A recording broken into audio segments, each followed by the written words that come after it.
anggaran penjualan selama 5 tahun, jadi 5 tahun itu flashback, biasanya ada yang 3 tahun, ada yang 5 tahun. Nah, ini contohnya 5 tahun, tahun pertama 1.200, tahun kedua 1.600, tahun ketiga 2.400, tahun keempat 2.800, dan tahun kelima 2.500. Dari tahun ke-1 sampai tahun ke-4, grafiknya naik terus. Tetapi begitu tahun kelima, turun. Inilah yang terjadi saat ini di perusahaan-perusahaan saat pandemi COVID. Saat ini banyak sekali perusahaan-perusahaan yang produksinya atau penjualannya atau pendapatannya turun.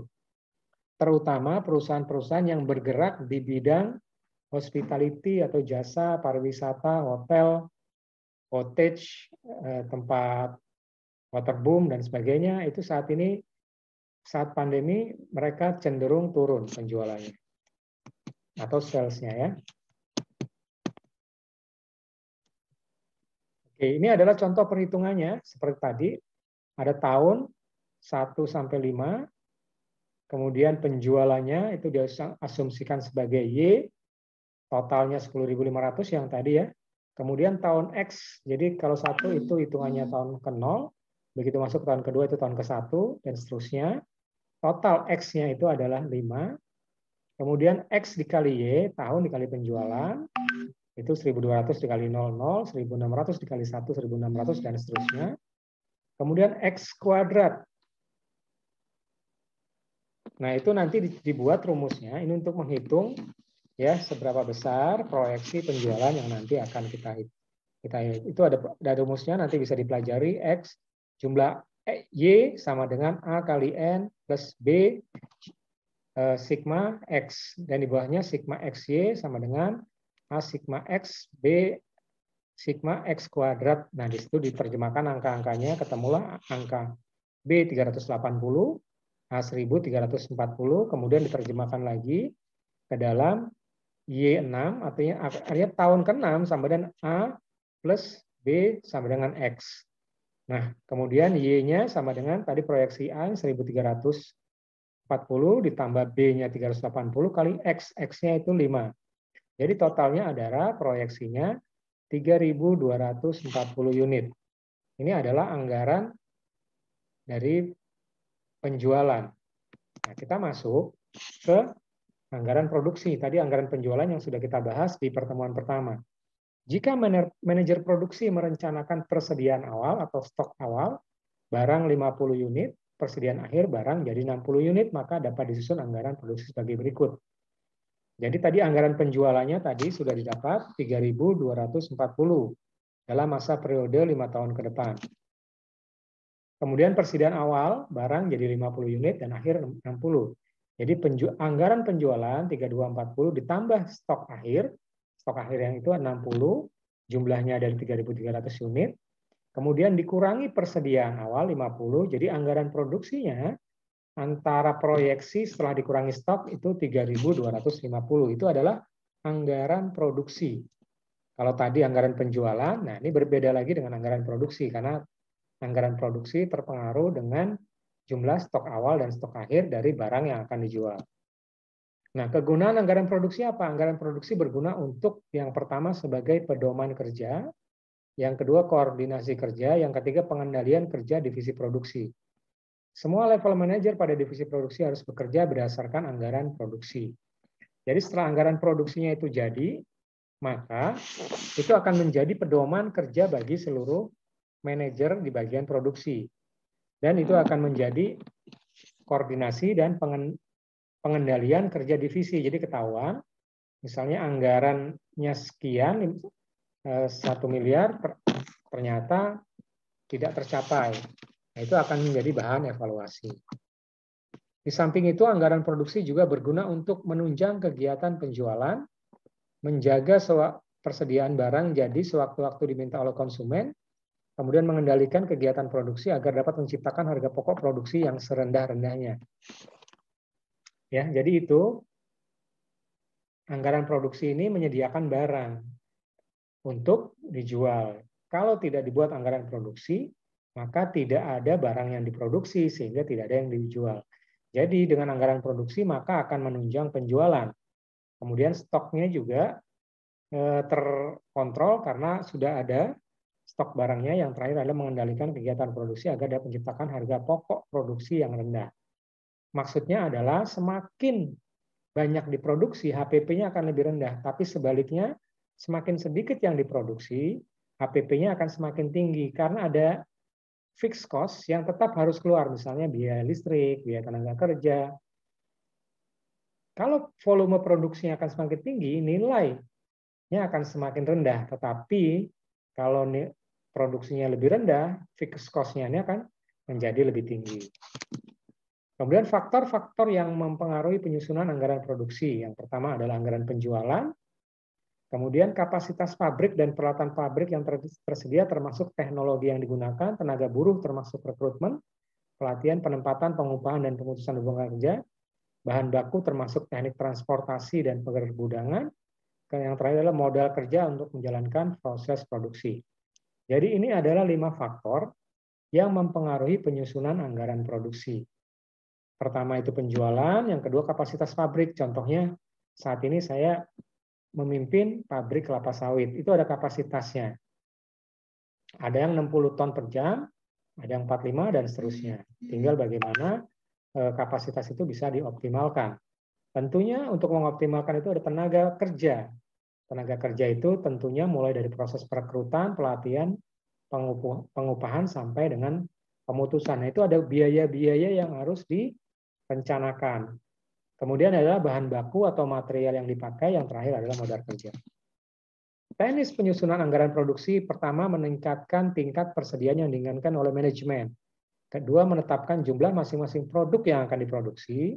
Yang ketiga, menyusun jadwal produksi per minggu, per bulan, triwulan, per semester, dan per tahun. Jadi, anggaran produksi itu biasanya berada di pabrik. Jadi pabrik yang memproduksi barang itu akan memperhatikan 3 aspek dari penyusunan anggaran. Mulai dari stok, kemudian jumlah masing-masing produksi yang diproduksi berapa unit, dan yang terakhir menyusun jadwal produksi atau biasa dikenal kalau di pabrik itu PPIC. Production, Planning, and Inventory Control. Jadi perencana produksi dan rencana stok. Berikutnya adalah, pada umumnya terdapat 3 pendekatan menyusun anggaran produksi. Yang pertama adalah stabilitas produksi, stabilitas persediaan, kombinasi antara stabilitas produksi dan stabilitas persediaan. Maksudnya gini, pada saat kita menyusun anggaran perusahaan, maka harus dipertimbangkan mengenai stabilitas produksi dan stabilitas stok. Karena ini ada kaitannya dengan aktivitas penjualan yang ada di departemen penjualan. Kalau stoknya tidak sesuai dengan demand dari konsumen, ini akan terjadi keterlambatan pengiriman barang yang pada akhirnya konsumen akan kecewa. Jadi itulah fungsinya anggaran produksi. Nah, apa yang dimaksud dengan stabilitas produksi? Jadi stabilitas produksi adalah rencana penjualan 1 tahun. Jadi dalam 1 tahun sudah diprediksi, misalnya 2.000 unit terbagi dalam triwulan, yaitu penjualan triwulan 1, 2, 3, dan 4. Misalnya 515, 500 unit, 500, dan 485. Itu adalah contoh per triwulannya. Persediaan awal contohnya 60 unit, dan persediaan akhir contohnya adalah 40 unit. Anggaran produksi dapat disusun sebagai berikut. Anggaran penjualan tadi ada 2.000. Ya, 2.000 itu dibagi menjadi 4 triwulan. Triwulan pertama 515, triwulan kedua 500, triwulan ketiga 500, triwulan keempat 485. Nah, pada saat di planning 1 tahun itu 2.000, dilihat stok akhirnya ada berapa. Jadi totalnya contohnya situ 40, ada 2.040. Kemudian persediaan awal atau stok awalnya berapa, dia akan ngurangi. Jadi anggaran yang harus diproduksi adalah 1980, bukan 2.000, karena terpengaruh selisih stok antara persediaan akhir dan persediaan awal. Dalam menyusun anggaran produksi dengan pendekatan stabilitas produksi seperti di atas, maka produksi setiap triwulan sebesar 1980 unit bagi 4 sama dengan 49 unit, 495. Jadi tiap-tiap triwulan divisi pabrik harus memproduksi 495. Sedangkan persediaan awal dan akhir barang juga mengikuti kebijakan produksi yang stabil tersebut. Jadi ini dicontohkan 4 kali ya, 4 kali triwulan. Kemudian di sini ada contoh perhitungan jika manajemen produksi menetapkan kebijakan stabilitas produksi, maka unit persediaan awal dan akhir dibiarkan berfluktuatif menurut penjualan yang telah ditetapkan. Jadi contohnya di situ ada triwulan 1, 2, 3, 4 total. Anggaran produksinya triwulan 1 515, kedua 500, total 2.000. Nah, persediaan akhirnya itu setiap triwulan itu berfluktuasi. Karena kan barang-barang terjual. Di situ contoh 40 turun dan seterusnya. Kemudian di jumlahnya, jadi stok anggaran penjualan per akhir 555. Nah, stok akhir menjadi persediaan awal. Kemudian anggaran produksinya dapatlah angka 495, 495 sama. Jadi 190 dibagi rata per triwulan. Kemudian kalau stabilitas produksi, jika manajemen produksi menetapkan kebijakan stabilitas persediaan, maka unit produksi dibiarkan berfluktuatif menurut persediaan yang telah ditetapkan secara stabil. Nah, ini seperti tadi, di stok-stoknya itu harus dijaga, walaupun dia berfluktuasi, tetapi tetap bisa memenuhi kebutuhan penjualan. Nah, berikutnya adalah kebijakan kombinasi, artinya mengkombinasikan dua kebijakan, yaitu kebijakan stabil dan kebijakan produksi stabil.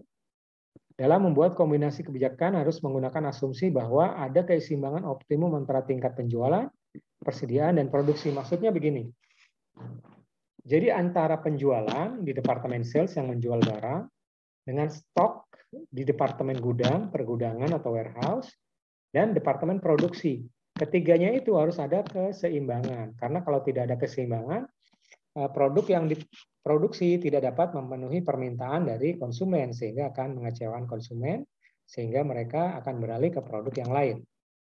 Kebijakan adalah suatu pernyataan umum yang menunjukkan aturan atau ketentuan yang membatasi putusan-putusan yang diambil oleh para pembuat keputusan dalam suatu organisasi atau perusahaan. Contoh kebijakan kombinasi adalah tingkat produksi tidak boleh berfluktuasi lebih dari 10% dari rata-rata produksi. Ini contoh kebijaksanaan. Jadi misalnya tadi stoknya nggak boleh berfluktuasi lebih dari 10%. Karena kalau fluktuasinya sangat tinggi, ini akan berpengaruh kepada stok maupun terhadap penjualan. Kemudian tingkat persediaan triwulan 1 dan 2 boleh berfluktuasi 8 unit, triwulan ketiga dan keempat boleh berfluktuasi 6 unit. Ini adalah kebijakan saja dari manajemen. Jadi fluktuasinya tergantung kebijakan manajemen, seberapa besar permintaan pasar yang dapat dipenuhi oleh produksi dan stok awal atau stok akhir dari gudang. Ya, itu adalah pembahasan kita mengenai anggaran produksi yang sebelumnya sangat terkait dengan anggaran penjualan yang kita bahas pada pertemuan yang pertama. Demikian yang dapat saya sampaikan. Apakah ada pertanyaan dari teman-teman mahasiswa?